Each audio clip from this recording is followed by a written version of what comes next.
در خدمت ابر استراتژیست نظام راننده تکتاز جاده‌های پرپیچ‌وخم استراتژیکی. شرمنده‌ام. تصدیق پایه که بین‌المللی را بگو که تو جیبم هست. بله کسی که شب بورانی بی‌برف باکن با تریلی بار میلگرد گردنهای هراز و دندقب 30 کیلومتر میاد بالا، دستی رو میکشه و سویچ تحویل میده. خجالت رو میدی با اینکه فقط یه ذره یه گوشه ای از حقیقت رو داری میگی. سرور گرامی جناب آقای دکتر بزن بهادر هستی. خب میرم. سرور گرامی جناب آقای دکتر بزن بهادر، تو که همه رو گفتی. وقتی درست میگی حتما یه کاسه زیر نیم کاست هست. آقای دکتر میخواستم بی مقدمه بریم سر بحث اون صدای ناهنجار مهیب توی اصفهان توی پایگاه. سب میرم. هیچ انفجاری در کار نبوده.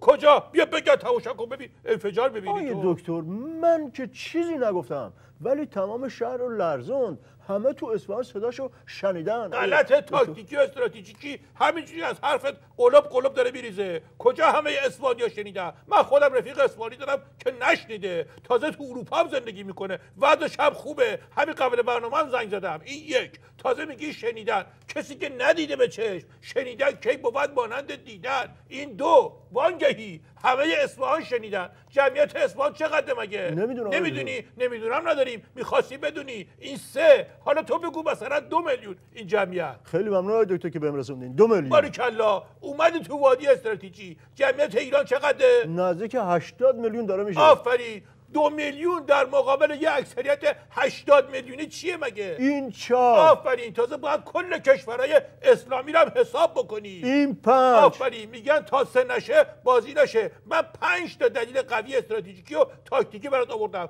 بازی که میشه هیچی، به وقت اضافه هم میکشه. آقای دکتر خوشحالم که هیچ صدایی تو هیچ شهری تو هیچ پایگاهی نبوده، ولی حالا شما یه توضیح در مورد این انفجاری که در کار نبوده میدین بالاخره یا نه؟ خیلی خوب. باریکلا.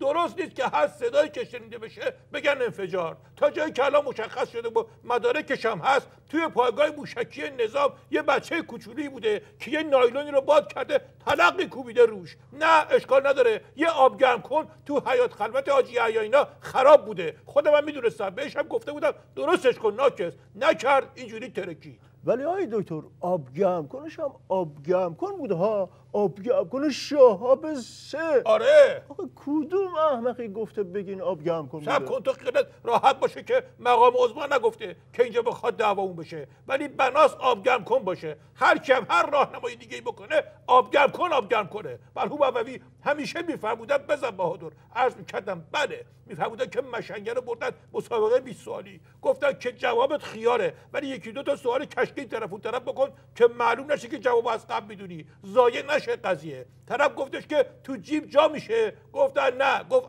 عجب خیار گنده یا روشن شد یا همچین بذارم که تو جیب جا بشی.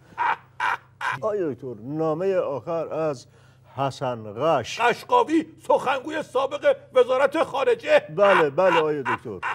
چی شده امروز همه مرده ها زنده شدن؟ مگه مرده بود؟ آره دیگه. اون چه زندگی بود که اون بدبخت داره؟ آقای دکتر البته نوشته از دکتر خواهش کنین چیزی بارم نکنم. نه ترس بابا، چیزی بارت نکنم. من با تو کاری ندارم که. مرحوم عووی همیشه میفرمودن بزن بهادر. عرض میکردم بله، میفرمودن که یکی در یخچال رو محکم باز کرد، ژله تو یخچال شروع کرد لرزیدن. یارو گفت نه ترس بابا، میخوام خیار بخورم.